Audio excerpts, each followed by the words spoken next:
You were warned that your newest crew member, a human, had vastly different biology from all other known races. This was made very clear when they drank all of the galaxy's strongest known poison, saying that they needed a drink of water. We were warned about taking aboard a human crew member, something about them having an odd biology, different from all known life. But they had the credentials we needed for an engineer that could work in high-heat environments for prolonged periods of time. Didn't think much of the squat little thing when they introduced themselves. Can't even tell whether it is a male or a female. Maybe they're hermaphrodites, that's pretty rare, but the environment suit it wore hid all details that might have betrayed its nature to us. They were polite, quiet, and dutiful. Never complaining, only interested in working and hanging out in that biosphere it packed in one of the hangars, saying it needed a small contained environment like its home, which is rare but not unheard of. Possibly it breathes an unusual gas like argon or pure helium or something, who knows? If anything, it seemed the least weird crew member, considering the sort of life forms I've worked with before.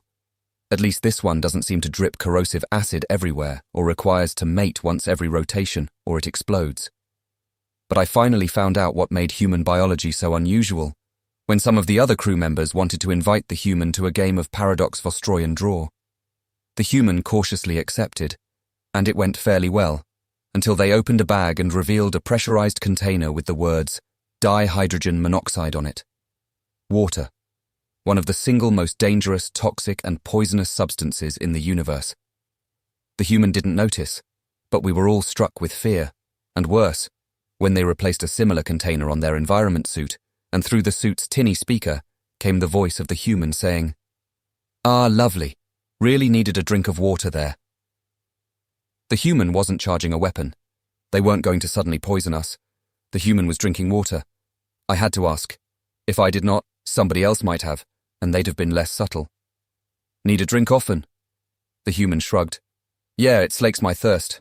Prefer some alcohol personally, but water is better to keep the head clear during a game." Alcohol, another high toxic substance. Suddenly the crew were a lot more quiet, but the human didn't notice much.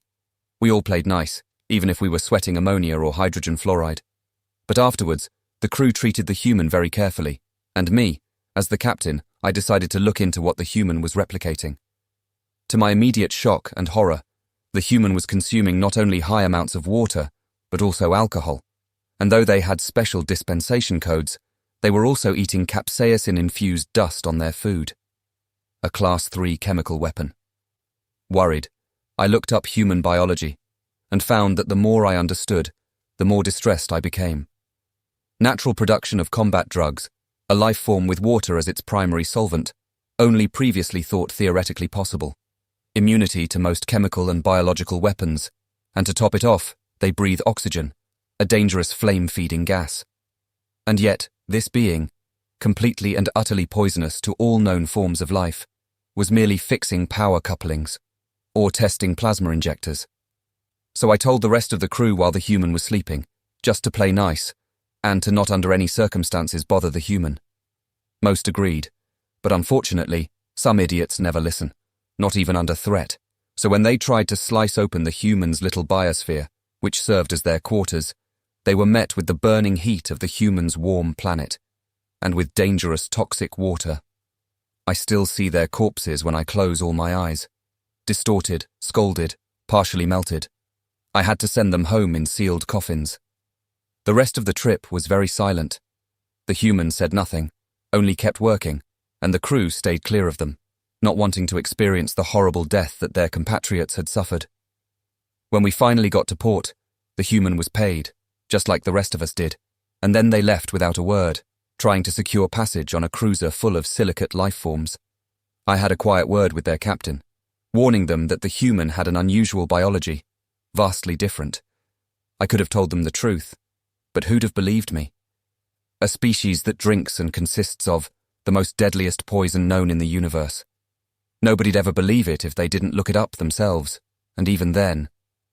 Truth is stranger than fiction, and the truth is that there is a race of extremely warm, poisonous beings that eat chemical weapons.